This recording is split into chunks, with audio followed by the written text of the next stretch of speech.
Hello, and welcome to the Willow Kids podcast, a space where curiosity is nurtured, creativity is encouraged, and learning is treated as a lifelong adventure. At Willow Kids, we believe children thrive when education goes beyond memorization, when it invites wonder, builds confidence, and honors each child's unique rhythm of growth. In this podcast, we explore how kids learn best, hear from inspiring educators and parents, and share ideas that support thoughtful, joyful learning in academics, the arts, and life. Whether you're a parent, educator, or lifelong learner, we're glad you're here. Let's grow strong minds and kind hearts together. And before we begin our discussion today, I want to make this announcement and share with you that we are very excited that Willow Kids is officially launching its tutoring pilot program in Calabasas, California. This pilot is designed for families who want something more thoughtful and personalized than traditional tutoring, an approach that supports academic growth while nurturing curiosity, confidence, and a genuine love of learning. If you're a parent in or around Calabasas and interested in learning more, we invite you to visit www.willow.kids to explore the program, see what we're building, and sign up for updates. Spots for the pilot are limited, and we're excited to grow this community together from the ground up. Visit and thank you for being part of the Willow Kids journey. And welcome once again, everyone. Thank you for joining us. I am so excited actually about this discussion we're having today. I think it's very interesting. And today we're going to be talking about giftedness, and particularly, what if your child is a genius and you haven't noticed yet? But really, even more specifically, we're going to delve into what is giftedness, how it's been identified traditionally, how it's been tested for, and whether or not that seems to fit today, or we need to kind of sort of expand the way that we think of giftedness. So joining me today, I have Colette Vautier, who has spent 8 years as a behavioral therapist, working one-on-one with students with autism. But she also wears many hats and currently is also serving as a preschool teacher and a substitute for middle school and high school students.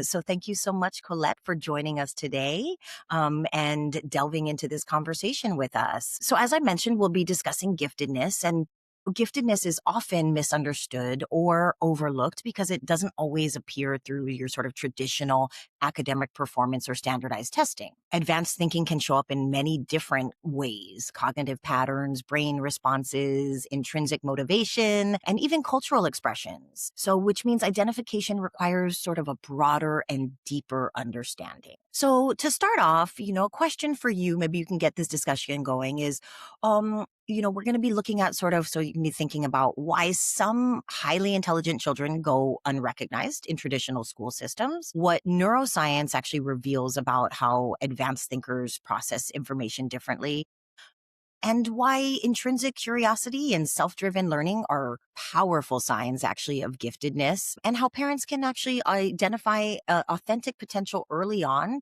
beyond grades and test scores and really serve to nurture that in a sort of natural and inspiring way rather than one that is sort of pressure filled, and kind of puts actually unadded pressure onto your student or your child. So thinking about those things, based on the article that we've read, which I will be sharing with our viewers and listeners at some point. But let's start off. I'd love to hear your thoughts on why some school systems struggle to recognize advanced potential beyond sort of your grades and rule following. Hi. Yes, Danielle, thank you so much for a lovely introduction.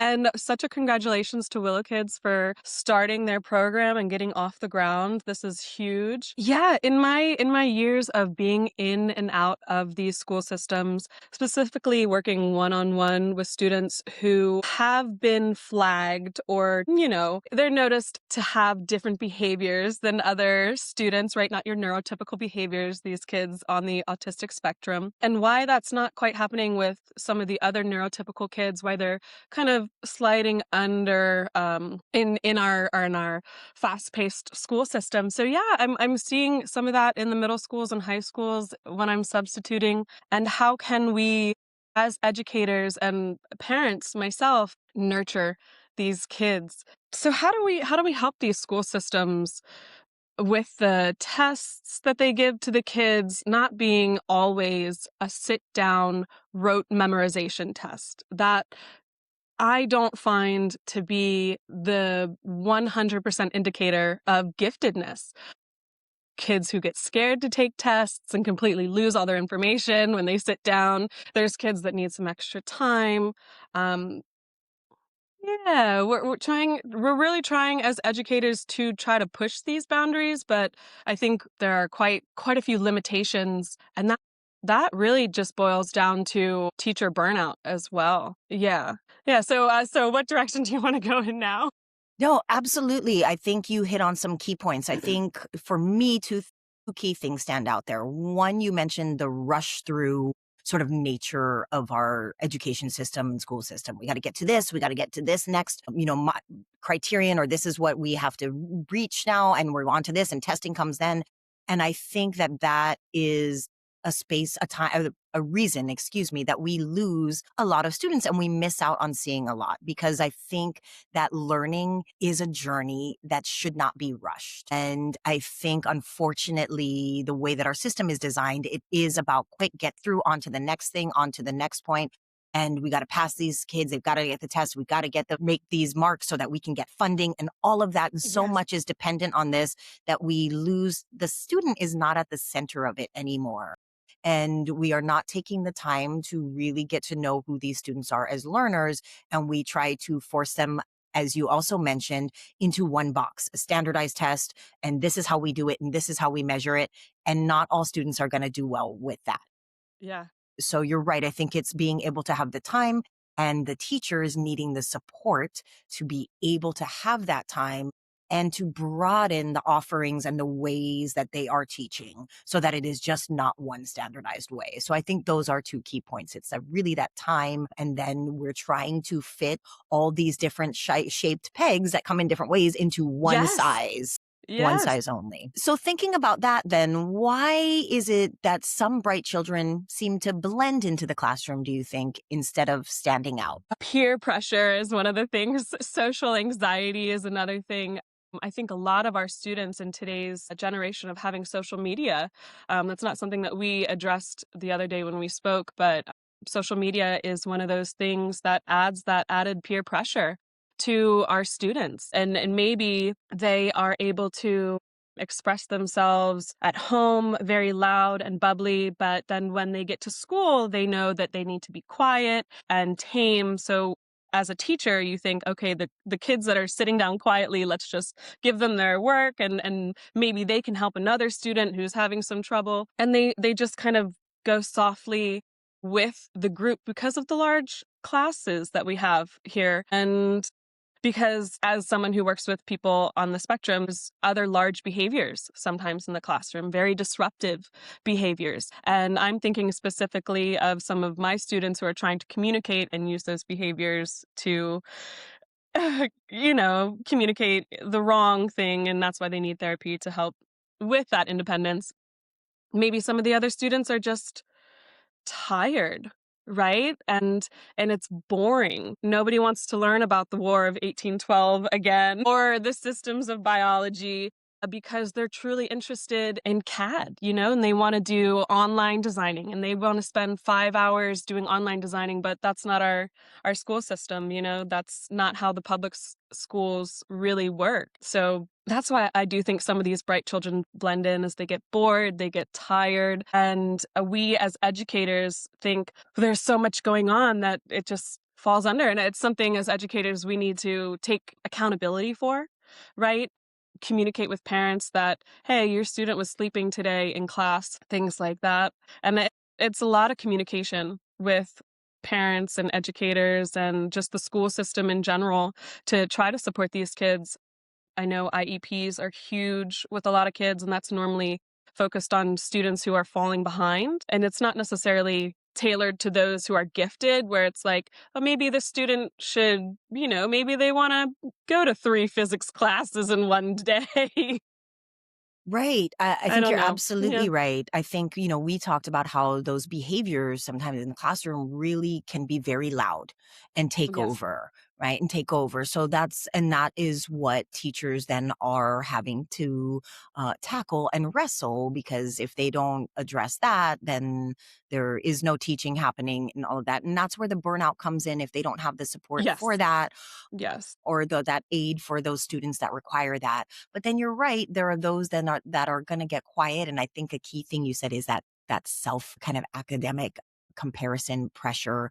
They really, especially in the middle school and high school years, Oh my right? We gosh. see where students start really comparing themselves to others and start recognizing when they stand out. And a student Yeah. doesn't necessarily want to stand out always for being insanely bright or extremely bright, because Right. it doesn't Right. always, there's a lot of, unfortunately, I think, negative connotation with that, whether it be teasing or ostracization from peers, or, oh, you're a goody two shoes, or you do whatever it is. And they Mhm. start to be much more aware of that. And I think that there probably is a large part of that where these maybe in highly intelligent students then kind of sort of self-censor themselves or keep themselves in the background.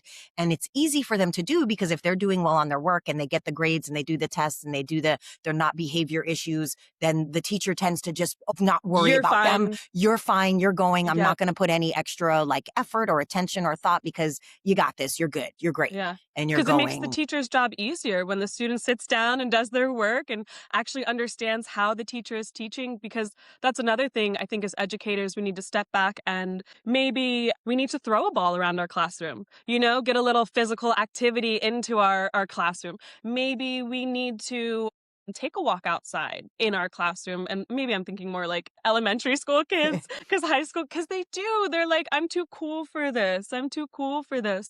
But trying to have our kids have a love to be lifelong learners, I think that's the best success we can have as educators, getting lifelong learners, but getting past that social pressure. Oh my gosh, you actually read the textbook, kind of the cattiness of what Right. our teens do face amongst one another. And I think that the social media kind of amplifies that. I Mhm. think that some of these extra pressures of today's generation that I know I didn't really necessarily have in my high school time.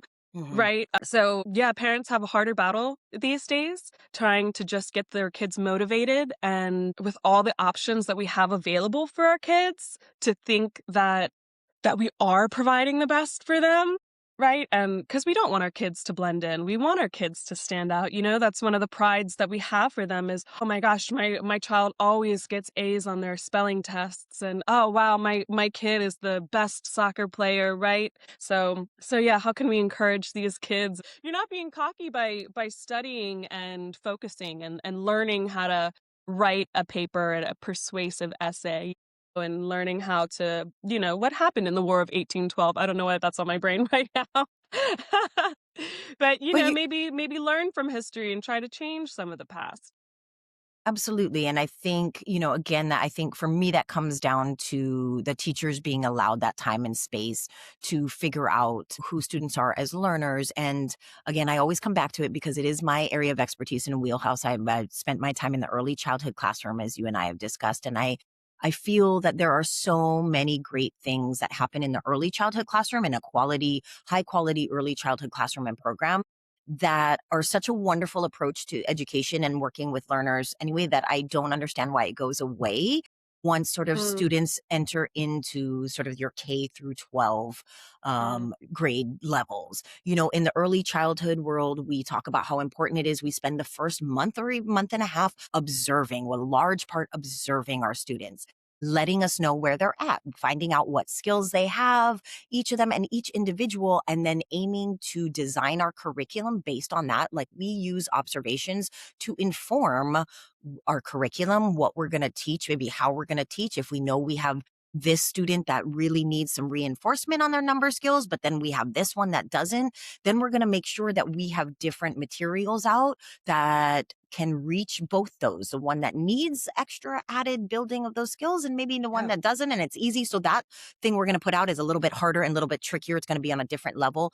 right. And also, we make sure that there are different ways that we are going to teach it. So we will do the direct instruction where we're going to give directions and help you and do that, because that's also a skill to learn and build, right? To be able It to is, follow it is. directions.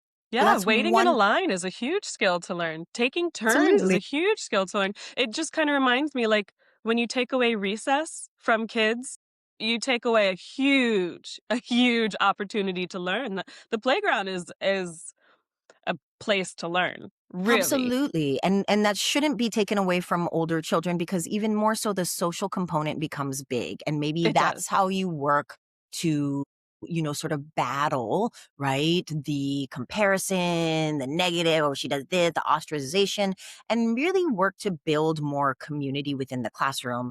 And I Yeah. think when you are taking time to like get to know your students and offering different ways of, say you have to cover the War of 1812, we'll go with that, since it's been on My your mind. example But today. say that's something that you have to cover, then allowing that teacher to have the time and the space and the resources to say, "Oh, for part of it, we're going to go over, I'm going to give sort of a lecture on this fact, some of the basic facts.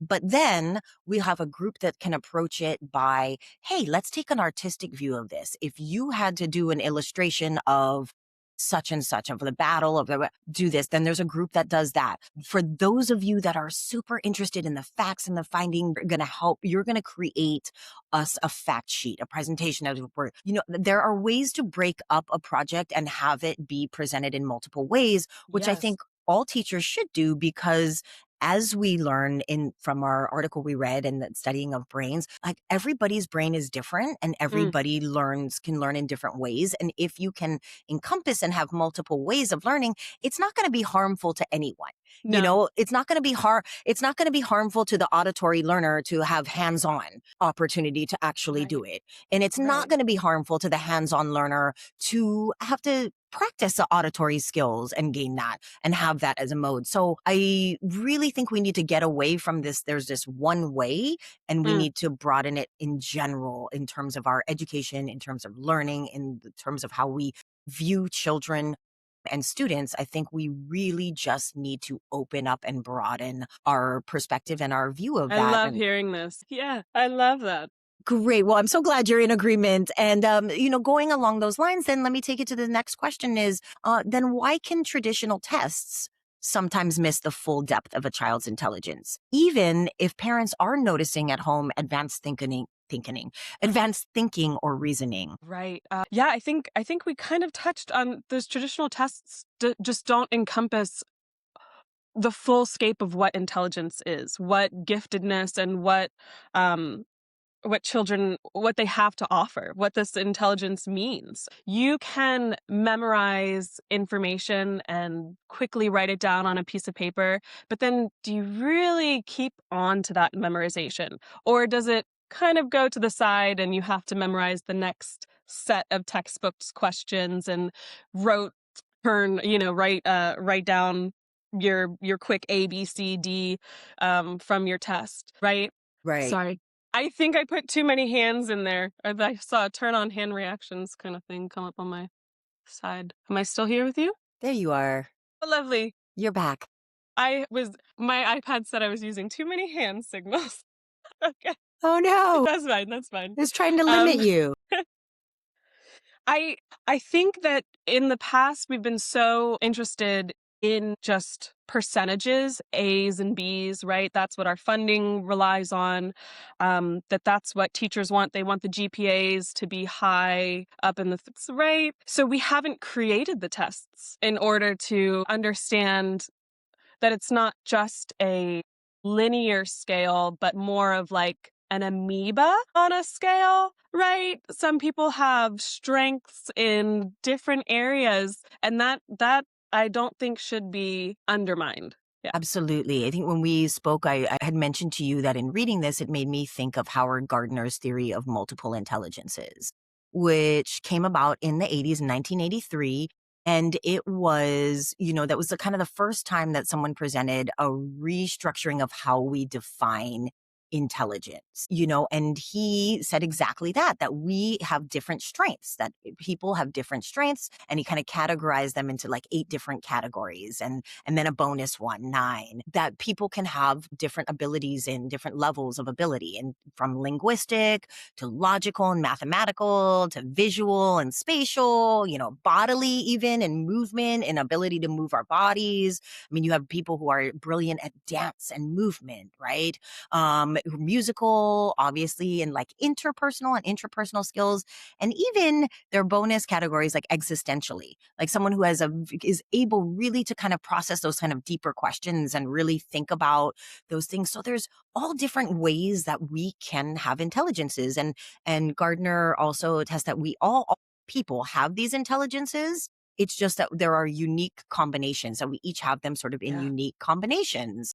Yeah. And I think you're right. There are different kinds of intelligences. And so with these tests, sometimes you're missing a lot of these other types of intelligence that might not look like something on a standardized test, Yeah. right? And that's what parents can see at home. Like they might be saying, hey, my child seems incredibly, right? When they do this at home and there's not, it's not a standardized test or written test, but they're seeing that the way they approach things, that their brain that is definitely showing a high level of intelligence, but that might not translate to a test. And so then we're missing out on that, and that's not being nurtured.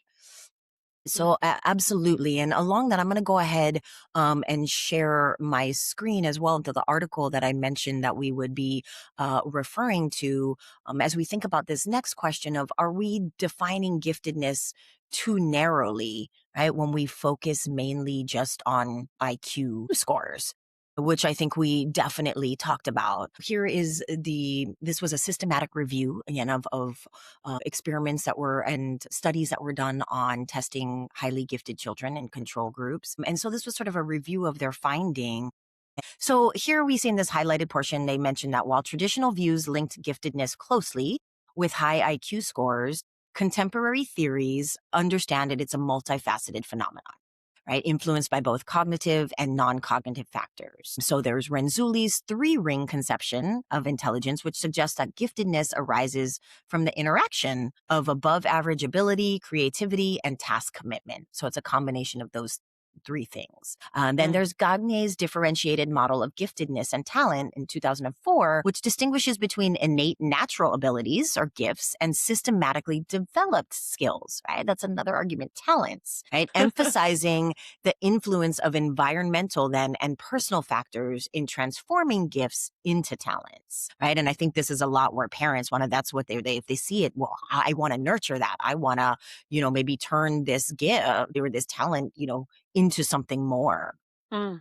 And then there's Sternberg's triarchic theory, which proposes that giftedness involves a balance of analytical, creative, and practical intelligence, which indicates that traditional intelligence tests may not fully capture an individual's capability. Right? So as we were discussing and talking about earlier, so then it makes you again wonder, indeed, are we just looking at, when we look at just IQ, are we missing a whole lot in terms of intelligence? I 100% think we are, and so now I lean into my background of working with kids on the spectrum and how I think that my mind works pretty fast. And then all of a sudden, I have to think 10 times faster than I ever thought I had to because just because, right? These kids that I have worked with, some of these kids, I can't name every flag out there, but some of my kids can. Right. So looking at the gift and the talent, and that's something that they wanted to do. They were intrigued. They loved the colors and the shapes and the patterns, and they loved the names of the words of the countries. And their brain just clicked that together. Right. And they just looked at the form one time and said, I know the whole thing, because their brain works that way. But the student also is going to yell in the middle of class if it's too loud, right? The student also is going to throw things because you wore the wrong color shirt. It's these things that hold back maybe what we would think is a gifted person because they're not communicating in a neurotypical way. And then they're not going to be placed in a gifted class to write a more powerful essay because their specialty is flags, right? Right. Yeah, yeah, and that IQ test, they might have flying colors on the IQ test, but still not be able to sit down and hold a conversation about how you're doing today. Right. So their brain is working in ways that our brain is not, and who's to say that that's not a gifted brain? Who's to say that those talents don't deserve some nurturing and right? And yeah, yeah. And 100%. I was going to, ask you that with working with children who are on the spectrum, Mhm. because I think, a lot of times, as we mentioned, those behaviors then are louder, right? And that becomes the focus and the challenge is, oh, how we need to work with them to correct these behaviors so Mhm. that they can be in a traditional classroom, so that Right. they can be with their peers. And I think instead of looking at autism as just, it's a different way of processing information, right? It Mm, is a completely different way of processing information. And you're right. Who's to say that that's not gifted? I mean, that's the brain working in an entirely different way. And that you're right. There are many that are on the spectrum that are able, the way they process information, the way they retain information, the way they're able to solve, certain things is incredible. I mean, it's an incredible, incredible gift. But I think that gets taken away and we don't always tend to look at it as a gift because it's overwhelmed and outweighed by the challenges and the difficulties. And I think yes. the families who get to go through it, they obviously, I think they get to understand and know that, of course, this is a gift. It is a gift. Their child is a gift and it Mhm. is presents many challenges, but they are gifted in the way that Yeah. they see things and the way that they see the world. And you're right, we don't have, I feel like currently in our system, in our way of testing and our way of speaking of intelligence, we don't make room for that. 100%. Yeah, that's I and we can talk about, some of the issues, but, it's getting people on board, right? Hmm. It's getting educators, aware of some of these things. Yeah, yeah. It's communication. Absolutely. And the support. And because it's not easy. I'm not trying to say that this in any way is an easy thing. And No. teachers are dealing with so much. But yeah, a restructure of our system and just a different approach and a different way of looking at learning, I think is really what needs to happen.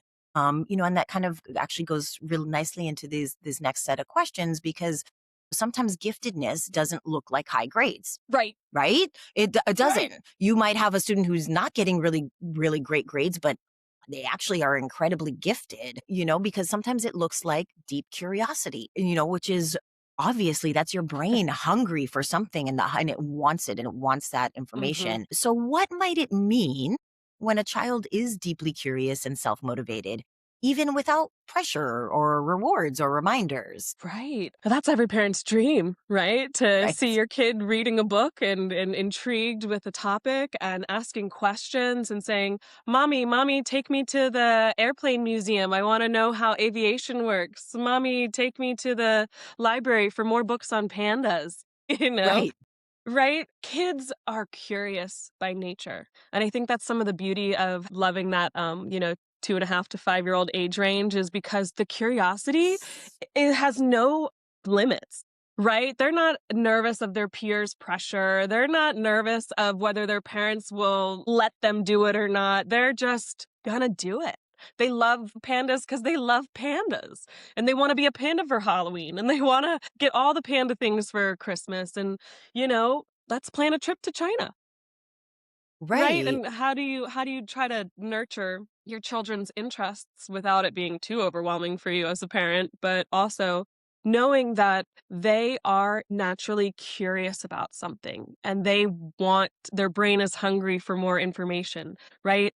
Yeah, because sometimes, I mean, the evil little socioeconomic status that tears all parents' hearts off when you're like, "Okay, well, maybe I can't plan a trip to China," you know? Maybe that's not possible until 10 years down the road, and then we've got other bills to pay. So that's another thing that parents are, that's it's related, but it's not related. Causation and correlation, right? Okay, okay. with finances, but for some of our kids, they want to learn more and maybe their parents can't offer that because the parent works late hours and they have someone else who I think of LA specifically, a lot of languages and with some parents at home speaking a different language and at school is a different language and not able to necessarily pursue what you're inherently interested in because the resources aren't there. And that's one of the sad parts about education is we know not all of our students have access to all the resources that what we want them to have access to. Um, yeah. And just so yeah, it's trying to pick up on your child's cues, that communication, you know? They want you Right. to read the same book over and over again because something in that book is really exciting to them, you know? So let's read that book over and over again. It's okay. Tomorrow Right. they might want a different one. Yeah. Right. And I think you bring up a good point that is, maybe you don't parent at a young age doesn't see that as motivation, intrinsic motivation. They're like, oh my gosh, we're reading this book Mm, again. But you're right. That could be that's showing whatever it is, whatever the topic is, right? That is something that interests them that they want to learn about. And you're right. In the early childhood classroom, we do that. Like, if a child is really interested in dinosaurs or cars or whatever it is, then we're going to use that to build our counting skills. We're going to use that to do all kinds of things because it's something that motivates them. And I think you're right. In a lot of children, it is a work to find that and build it. Whereas what was shown in the study, in the systematic review and in a number of studies is that is something that gifted children do tend to demonstrate is a high level of intrinsic and self-motivation that's just naturally there, right? They are naturally motivated to want to learn more, to go and get that information, to want to do well. And, I think of, I may knock on wood, and I pulling on my experiences as a mother, my son is that way. And it's wonderful as a parent. It's lovely. It's a very, very like fortunate gift. I actually was the same way in that I've never had to talk to my son about doing schoolwork, mm, or never have been like, hey, you need to get good grades, or it has been his own motivation from a very young age. Like he went into school and started, and it was his decision. That this is what I'm going to do well in school. I want to get good grades. I want to do well. I want to study. And, he's yeah. 14 now. And I knock on wood, I feel very fortunate. I've never had to say to him, hey, have you studied? Hey, have you done your work? Like it's done. I check in like, oh, do we have homework now? I finished it. What tests are coming up? Oh, how do you feel about it? Good. And my son has straight A's. And I mean, it's a huge gift. And that is something that is definitely, makes it much easier, right? It just provides a level of ease when that child Yeah. has their own deep curiosity and self-motivation. And it might be assigned to you as a parent that, okay, my child's brain, they might be functioning on a little bit of a higher level Yeah. because this is all coming from them. Right. Yeah. They have this natural desire. But I think where educators and where our job and where it becomes important is then sometimes you have to find that motivation, right? Because we do overall, we can say and agree that we are all going to learn better and do better when we are motivated, Right. right? So 100%.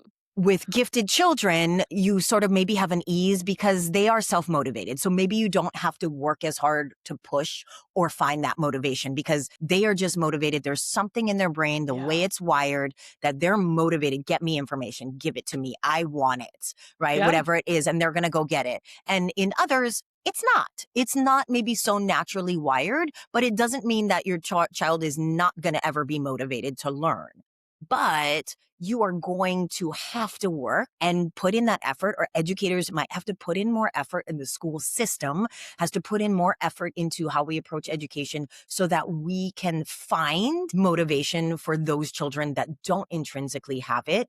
And Yes. then you are not losing them. And Yes. that's not going to harm the gifted children who naturally have that motivation. That's not harmful. If you are then focused on finding and having alternate ways and different ways that are gonna motivate that student, Yeah. there's something that you can bring in, give like a little bit more of that intrinsic motivation to help to try and build it. Yeah. Right? Because it is not going to be there as naturally for all of us, but certainly is a component of, gifted children that sort of probably helps to feed them is because they have that own self desire and motivation. So they're naturally going to seek out those opportunities for building their learning at all times, which does make it Yeah. a little bit easier than it's just kind of sort of your job as a parent. And what you want to do is just give the opportunity, allow for them to be able to go and do that Mhm. as much as possible, which is then you're right, then becomes a bigger conversation of that's not always a possibility and for parents for all different kinds of reasons.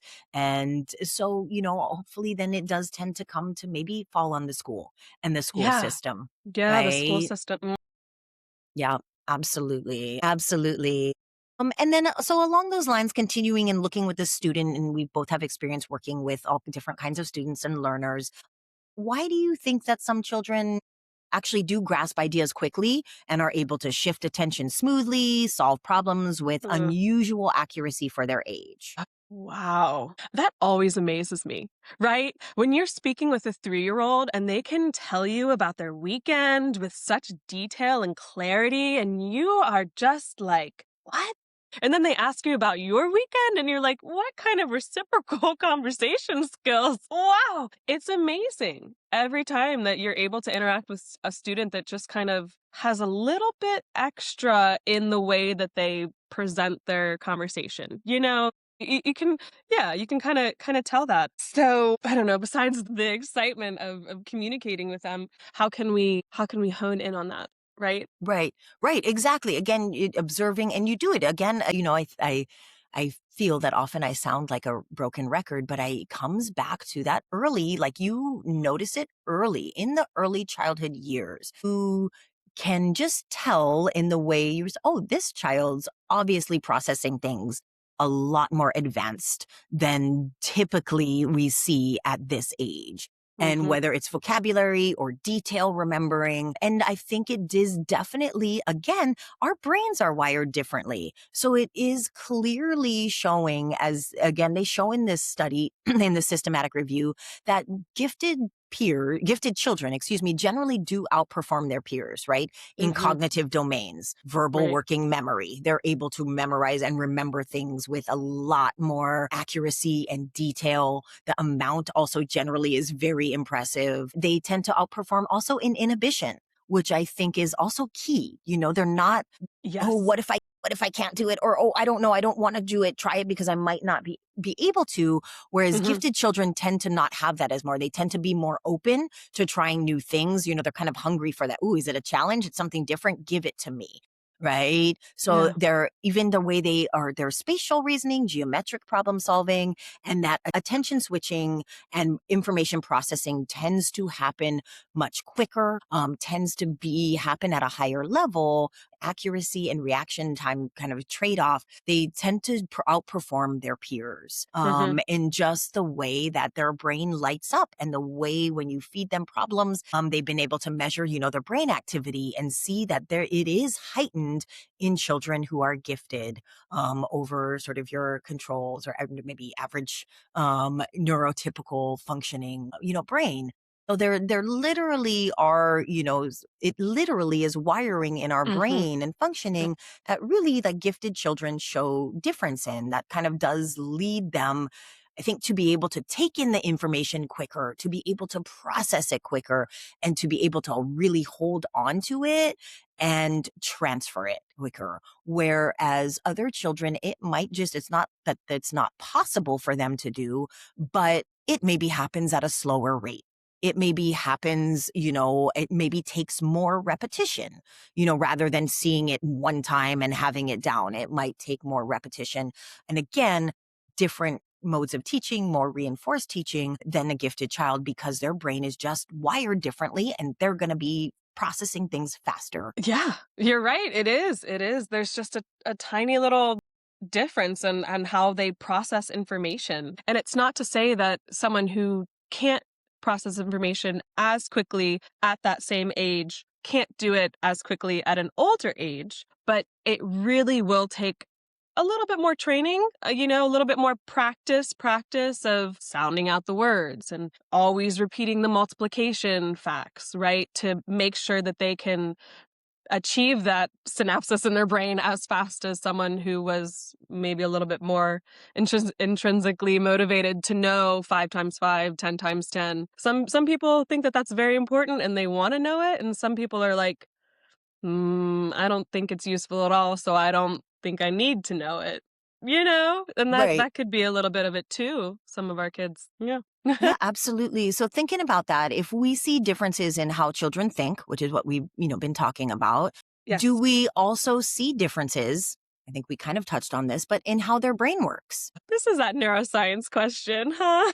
I don't claim to be a neuroscientist, but I am fascinated by some of their studies because, I mean, working with kids on the spectrum, they want to know why the brain works so differently, why some connections are faster than others, why some behaviors are so powerful, so loud, so disruptive, and what that communication is trying to be, right? When they're being so disruptive, what do they need to escape from? What are they trying to gain attention to? Maybe it's just an autonomic body system that they just really can't control as well as we'd like them to. Remind me a little bit more about that question. Yeah, absolutely. Yeah. Absolutely. So, to actually what we were talking about, and we kind of touched on this, that there are actually measured differences in brain, right, function when with these gifted children versus their control group children that actually does illustrate that their brains do work differently.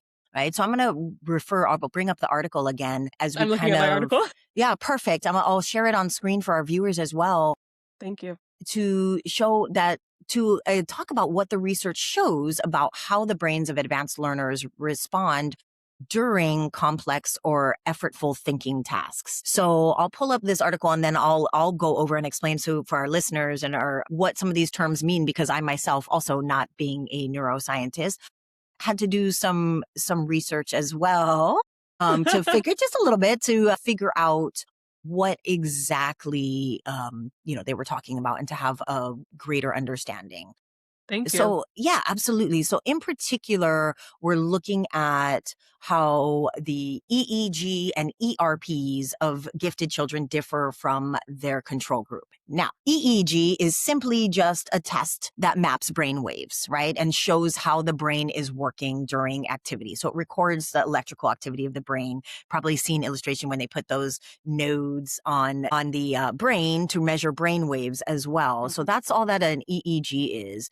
And what the EEG shows also are these ERPs, which are minute voltage fluctuations in the brain's electrical activity that are actually triggered by specific sensory or cognitive or motor events. So what the findings show, what is mentioned in this highlighted portion is that the findings on the psychophysiological characteristics of gifted children, which might underlie the actual cognitive characteristics that we see in gifted children. So by Okay. examining brain patterns, researchers can identify specific regions and networks that are more active or efficient in gifted children. So this helps pinpoint the neural basis of advanced skills in like their problem solving, why they're maybe able to problem solve quicker and with greater accuracy, their memory and attention. And so the EEG studies of these brain maps of these ERPs, these little minute fluctuations in the brain, show that gifted children differ significantly from the control group in both early and late ERP components.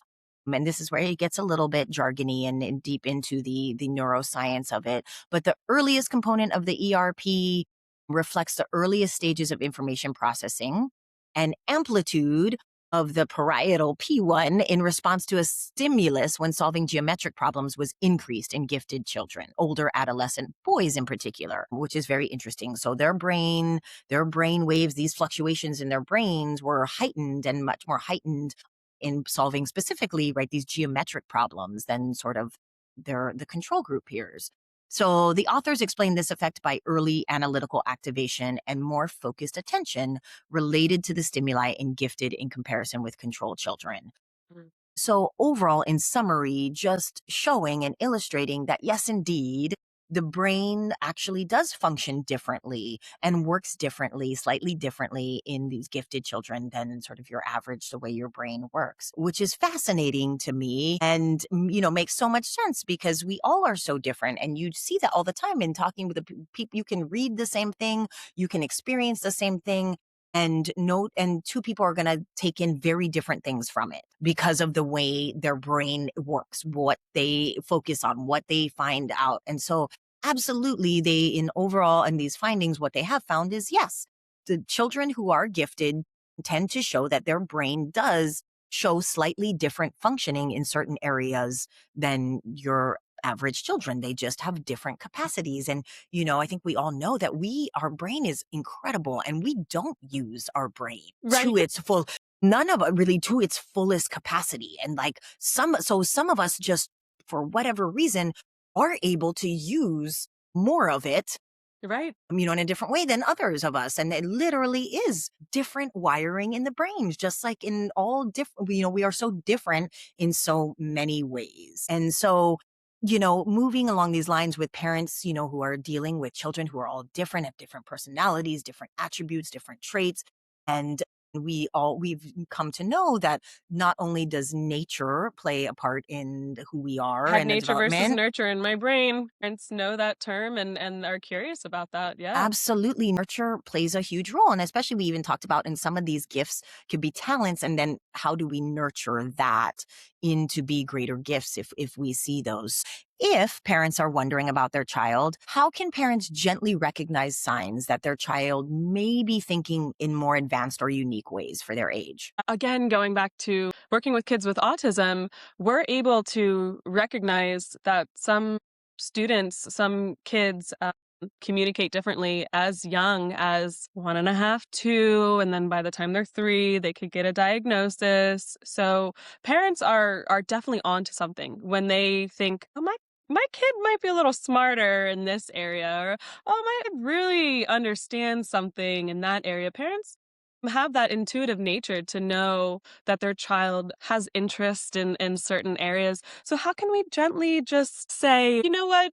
Maybe building blocks is what we're going to do. We're just going to do Legos and building blocks and kind of find acceptance that our children are different than us, right? We love having a mini me or, someone that, yeah, it's cute and it's a wonderful idea and it's definitely endearing, but our children are unique and individuals in their own right. And even if my favorite animal is not a horse, but my daughter loves horses, maybe we can try to go past my fears of what her successful life will look like and think, okay, this is giving her joy right now. She wants to learn about this. I don't have to fight to have a conversation about something enlightening and joyful. So how can we just gently love our kids and encourage them to have that want of more information? Yeah. I Yeah. think I think you kind of hit it on the head earlier when you mentioned you were talking about a young child maybe being into pandas and then, Yeah. going and say they want to be a panda for Halloween. Halloween, whatever it is, then, I think how parents can nurture if they notice that their child maybe just is, because you can tell if a child picks up on things, maybe quicker processes things, or they're able to have conversations with you, full conversations with you at age 3 or 3.5, then I think it can be pretty apparent that parents are like, okay, there might be something more here. And then it's just about letting them show you. And again, as I mentioned in early childhood, I feel like we do that very well. And at a younger age, as it was noted in the systematic review as well, you see less of a difference between the gifted children and their control group at a younger age. And I do believe in part because we're just starting out, right? And they're really still at the beginning forming.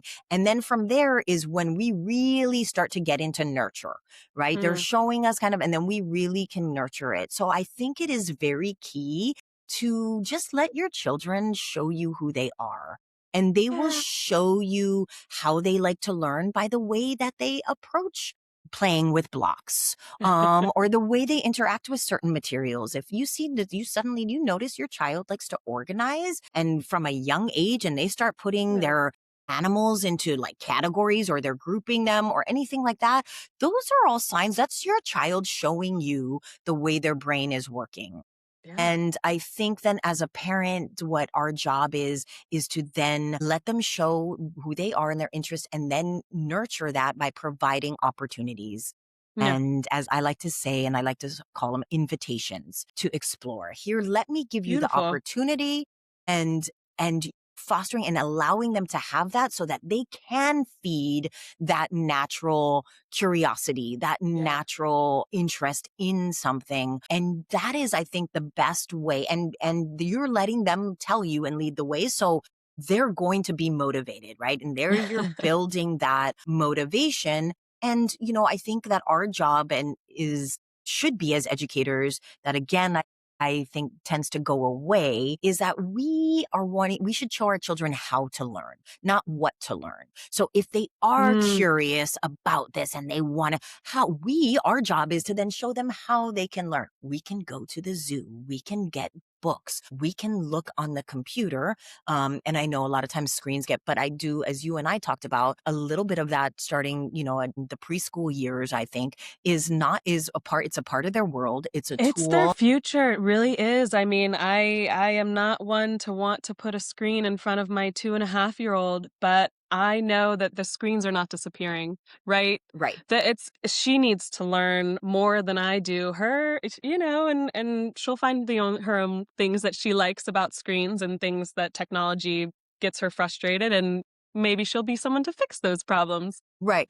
Again, right? But they need, yeah, absolutely, with yeah, guidance and boundaries and a showing and a teaching of how to, right? how How to. to do this. But yes, we at a young age, it's to provide all those. I think parents can provide those hands on opportunities, those exposures, Mhm. those invitations for a child to foster what they are showing you is maybe a Yeah. natural desire, interest, curiosity.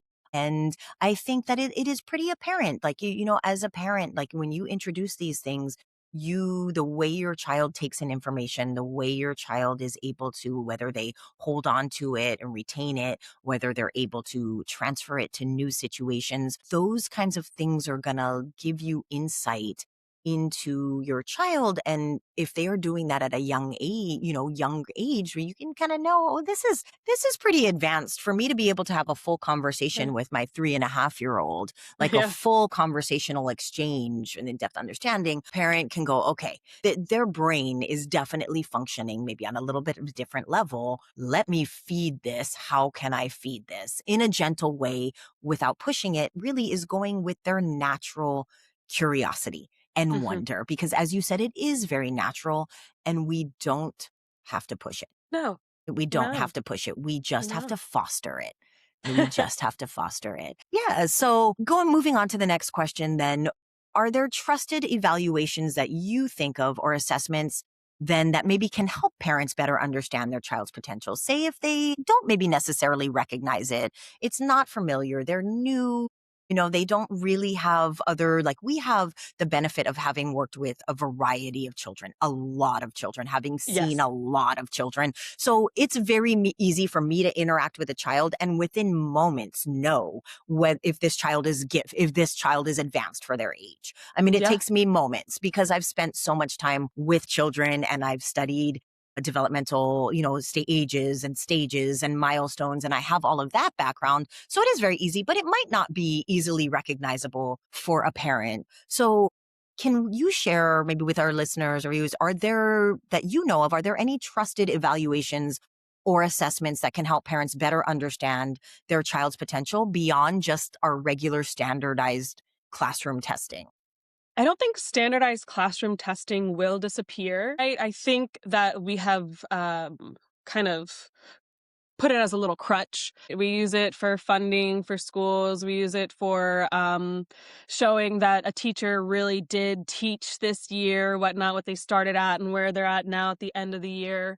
So I think that, they have their time and place, these traditional tests that we've developed. And then we're trying to develop some new ones, right? Personality tests, just different like the amoeba kind of frame, right? Yeah, I can't think of any off the top of my head by like name, but it's more of just, I think for parents, they don't have to have a test. They just have to play with their child, right? You just spend a little time playing or reading a book or walking outside. And those kind of quiet moments with your child are like a great sense of connection for them, for their Right. own personal well being, and for you to get to know them a little bit. So I don't think parents need to send their kids to go sit down and write anything else down or, put on a brain cap to say, my brain waves are powerful. It's always interesting and intriguing. And if the study comes along, but no, I don't think that. I mean, we would all love our children to be gifted. And I do believe strongly that children are gifted in their own ways, right? That amoeba is true to form. Maybe someone cannot have a sit down conversation, but their physicality on the field is phenomenal and their body movement is just amazing, but they can't have a conversation as well as maybe their sister or their brother, right? It could come from the same family and we see the differences in our kids. And I don't think we need to compare our own kids against one another.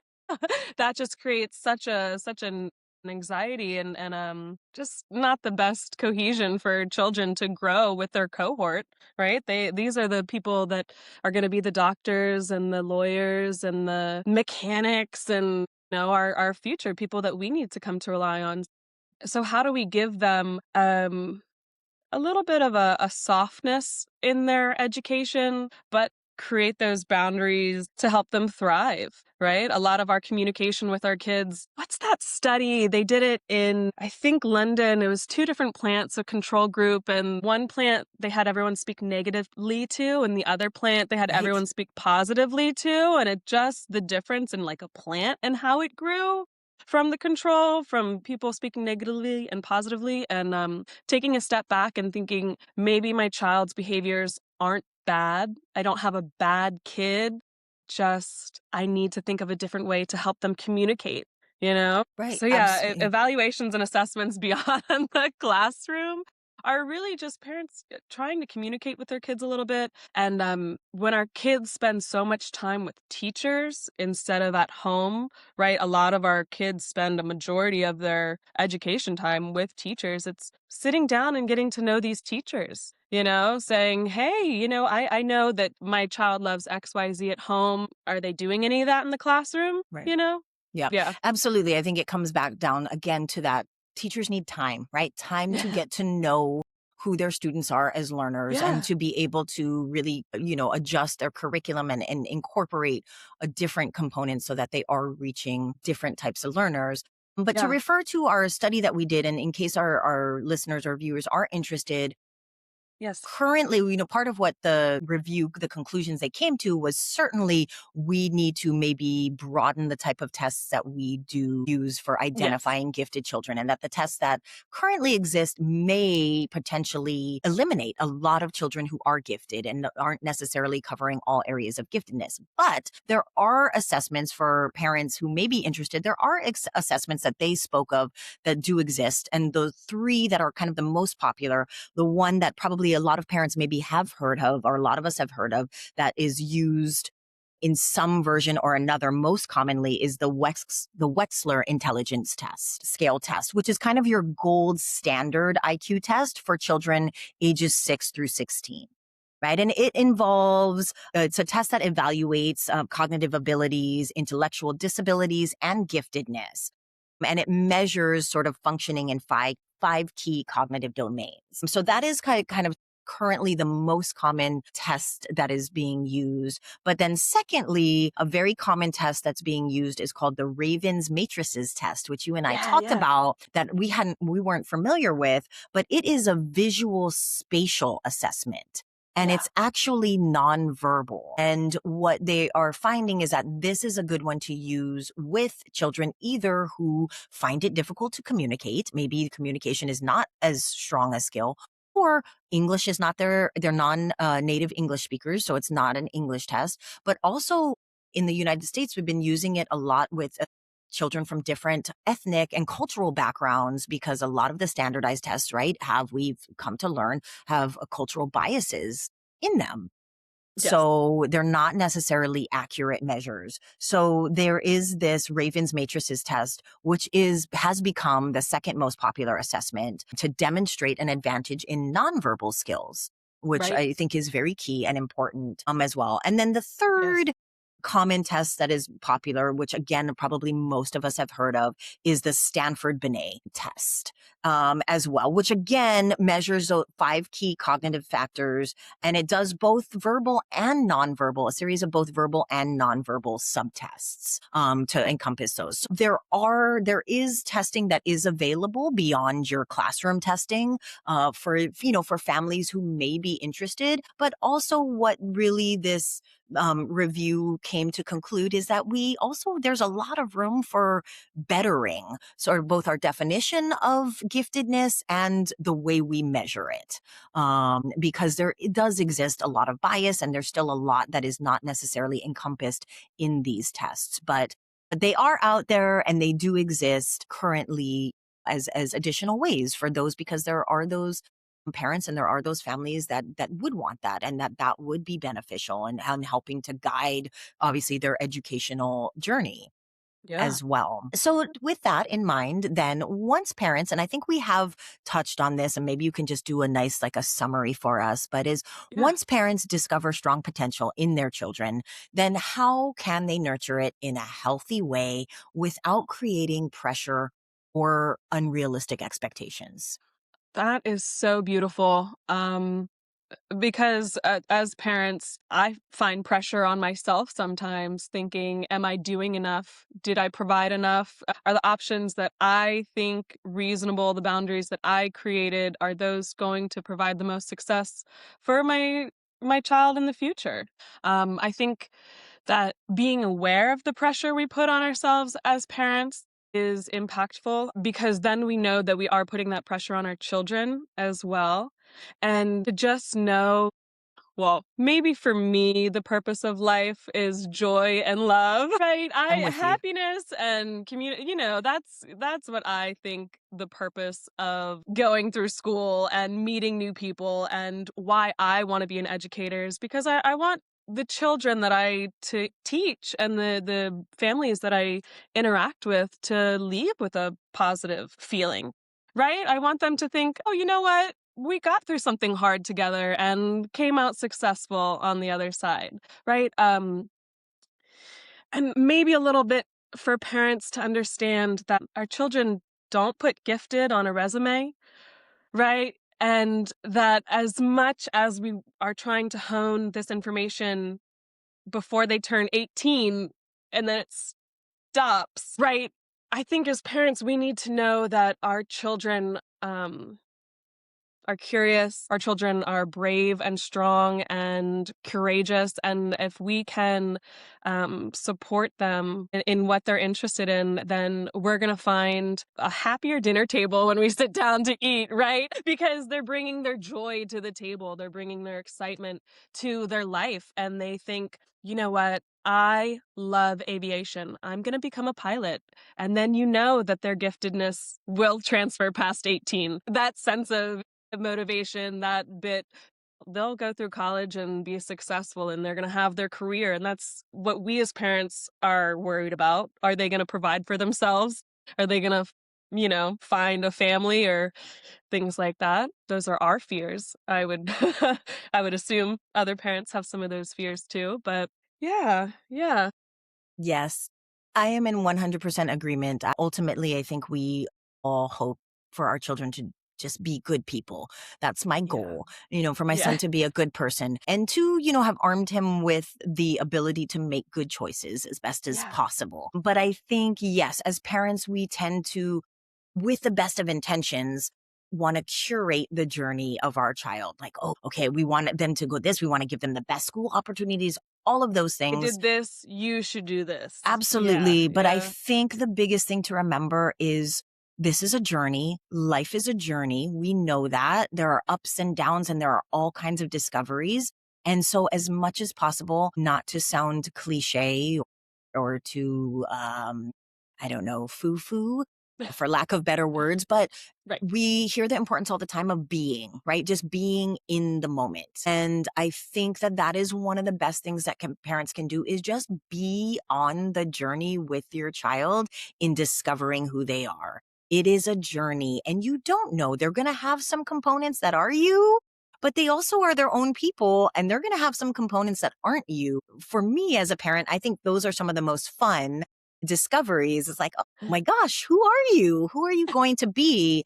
And my job is just to, once you show me and once I get to know that, is to kind of provide you with the best possible environment, the best possible opportunities and materials to the best of my ability to foster this journey of who you are becoming, right? And who are you are discovering. I'm here to support your curiosity. I'm here to support your whatever it is, I am here to support it. And I think that that is the biggest thing that we can do. And that relationship, I think, is key, because that you mentioned, emotional support is huge, right? That's one of the biggest things in life, right? As we journey through these hard things and make these Yeah. hard discoveries, like it's Yeah. key to know that we have people who support us and love us.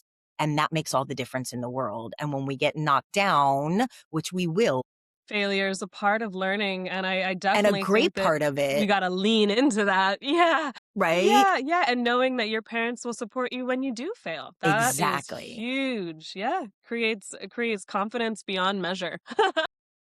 Wonderful. Amazing. I think that is the best thing that we can do. And on that note, I want to go ahead and wrap up our discussion here on giftedness. And thank you so much for being with me today, Colette. And I Thank appreciated your you. insight and the information that you provided us with. And I hope that our listeners enjoyed it as well. And I want to say to our listeners, thank you so much for spending this time with us on the Willow Kids podcast. And if today's conversation sparked a new idea, gave you reassurance, or simply made you pause and reflect, we'd love for you to carry that into your week and into the lives of the children that you support.